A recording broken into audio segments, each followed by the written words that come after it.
Ever wondered what it's really like inside a Nashville writing room? Most people picture something grand, maybe a big studio with high-tech equipment and dramatic lighting. But the truth is far more intimate. Today, we're stepping inside a real Music Row writing session to see how a song actually gets finished, from that very first spark of an idea, all the way to a polished first chorus. Think of this as your backstage pass to where the magic happens. This is where Nashville's biggest hits are born. We're talking about the small, cozy spaces tucked into publishing houses and converted living rooms all across Music Row. These writing sessions typically run about 2 to 3 hours, and professional songwriters might have 2 or 3 of them scheduled in a single day. It's an assembly line of creativity, where the goal is simple: turn an idea into something real. Let's dive in and paint the picture. You walk into one of these rooms and it feels comfortable, lived in. There's usually a couch, a couple of guitars leaning against the wall, maybe a keyboard in the corner. Coffee mugs are scattered around. The lighting is soft. This isn't a sterile recording studio. It's a space designed for vulnerability and trust. You've got 2 or 3 songwriters settling in, each carrying their most sacred tool, the hook book. These notebooks or phone apps hold years of potential song titles, phrases overheard in conversations, clever wordplay, emotional concepts just waiting for the right moment to become a song. Here's the thing most people don't realize. The session doesn't start with music. It starts with conversation. The first 10 to 20 minutes are all about building rapport. Writers share stories about their week, talk about what they've been listening to, swap tales from recent gigs. This isn't wasted time. Songwriting is intensely personal, and you need to trust the people you're creating with. That casual chat eases everyone into the vulnerable space where real creativity can happen. Once the room feels comfortable, it's time for what Nashville writers call the idea pull. Hook books come out. Ideas get tossed around rapid fire. Someone says, "I've got this line, dancing with your memory." Another writer counters with, "What about you left your ghost in this town?"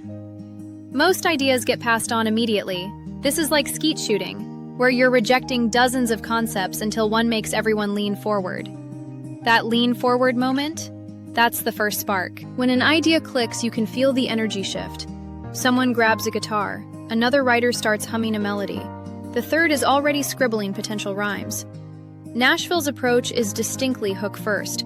They prioritize the chorus, the emotional core that makes a song memorable and commercially viable. Writers work collaboratively to craft that central hook.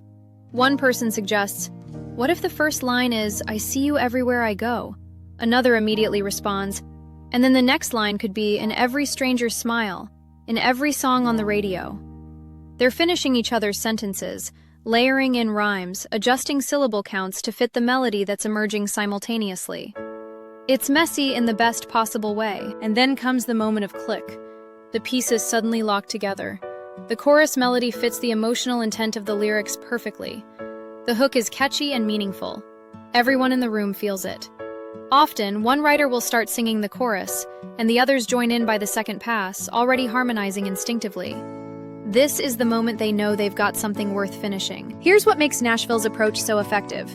It's hook first by design because these writers understand they're crafting songs for radio, for artists looking for their next single.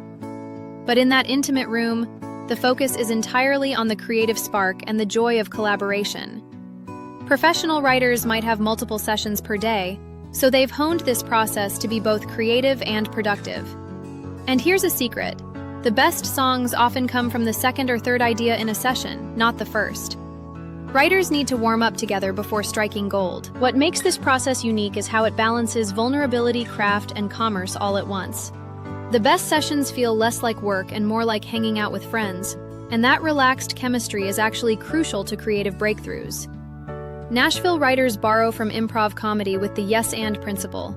They build on each other's ideas rather than shutting them down, creating momentum that leads to those magic click moments when everyone in the room knows they've got something special. You've just seen what really happens behind closed doors to turn a spark into a finished first chorus. It's intimate, it's vulnerable, it's crafted, and yeah, there's a little bit of magic in there too. If you've got questions about the songwriting process or your own experiences with collaboration, I'd love to hear them in the comments. Thanks for stepping into the room with me today.